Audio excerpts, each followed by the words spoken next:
They may be horrible to you but fine with everyone else, and you kind of have to go, that's unfair, but that's life. A lot of people say that it's an abomination to God. They will say things like God made Adam and Eve and not Adam and Steve. But I say God made Steve as well. I'm not employable in the Church of England. They wouldn't ever employ me as a priest. I think if I moved from the job I'm in. Before God, it is an abomination for a man to sleep with his own kind like a woman. It is an abomination. Adam and Steve, changing the perception of the 21st century church.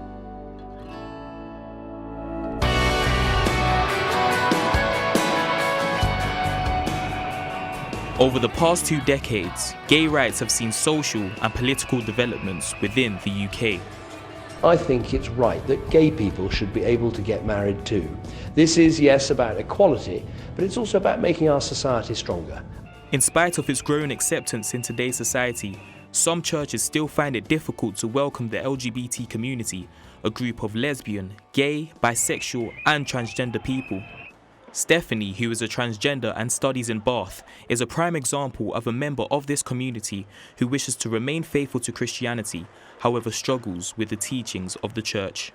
Some people take faith very literally. That is not only a problem for LGBT, it's a problem for how Christians see other faiths, how other faiths see Christians. I think the teachings go a long way to forming the prejudice, because if people take things literally, then yes, they would argue we're not being prejudiced, we're just following our faith. But part of that faith of, if you're Christian, is you to love each other. The only person that ever should be judging is God. You have to separate, is someone being mean to you because they are following, in their mind, their faith, or are they just being mean, period? I think in some cases there was mean, period. They just don't like transgenders, and you have to respect that. Some people are racist, some people are homophobic, some people just are that way inclined.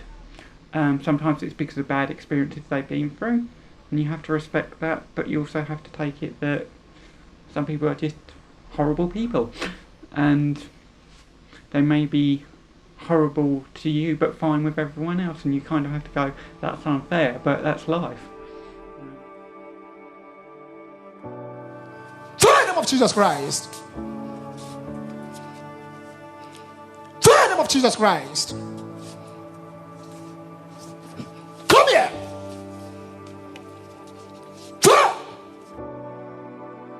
This is an exorcism, a procedure commonly used on homosexuals at this church in Nigeria, who label homosexuality as an evil spirit that needs to be cleansed.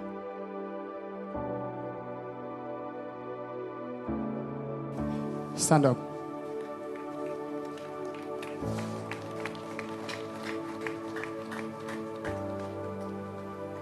For men are no longer.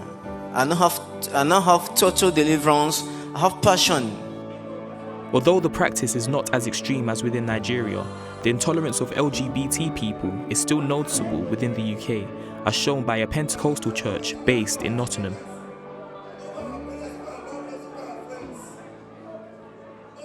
We are told that God created him, male and female created he them. So in God's original design, he created man and woman for procreation, not man and man. And that is where we stand on the theory of homosexuality. Apart from the fact that that was not God's original design, before God it is an abomination for a man to sleep with his own kind like a woman. It is an abomination. That is why he never created the lion alone. He created the lion and the lioness to be able to produce a cub, to be able to continue to populate the earth. Apart from the fact that it is an unnatural thing for a man to be sleeping with another man through the anus, because that is what I'm told they do. It is even medically dangerous. If you come to me, I will tell you, no, get out of my sight, and that's it. I am not for that. If you want my advice and my counseling, I will counsel you through the word of God. If you fear God, if you love God, if you know God, and you fear Him, you will want to obey Him. Because there are consequences for every decision we take. But the church will be seen at every point in time as doing its own bit. That is, showing the people the path of truth, the path of righteousness, the path of holiness, and the path of obedience to the instructions of God. But every Christian denomination is different. In the UK, the Church of England has decided to welcome the LGBT community to some extent. Jeremy Pemberton was the first vicar in the Church of England to enter same-sex marriage.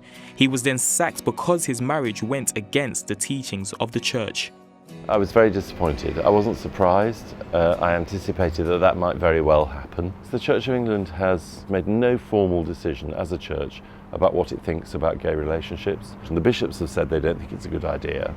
But the bishops don't make the rules in the Church of England. They like to think they do, but they don't. Because I have taken the bishop to an employment tribunal, the Church of England don't like it when you do that kind of thing. So I'm not employable in the Church of England. They wouldn't ever employ me as a priest, I think, if I moved from the job I'm in.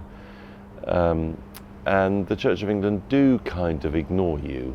You kind of just disappear into the outer darkness, really, just leave him out there. So you get kind of frozen out a bit. The Church of England will get its head round this eventually. I hope it doesn't take another 30 years, but it might.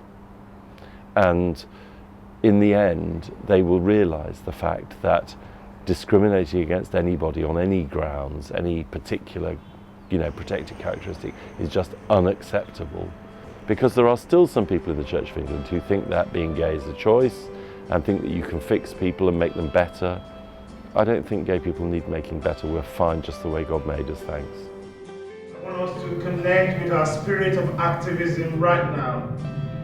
And let us just remember our friends across this land, our friends far away who do not have love, our friends who are fighting for love, our friends who are struggling for love. For many LGBT Christians like Jeremy, the love thy neighbour mantra seems to be absent within their churches. However, the ideology that Jade goes with is let there be love, and he formed a church called House of Rainbow, built on that very notion. Part of the work of House of Rainbow, and indeed many other organizations that work around the inclusion of gay and lesbians in, hostile nations like Nigeria, Malawi, Ghana, and so on, is actually to help people, to bridge the gap, and also help to reconcile, sexual minorities with their faith and bring them back home where is the church or the mosque. Both the Islamic religion and Christian religion is a religion of peace and love. Now, why are we not applying that? I think that the idea of, love the sinner, hate the sin, is outdated. I say, like it's been popularly said, love the sinner no matter the sin.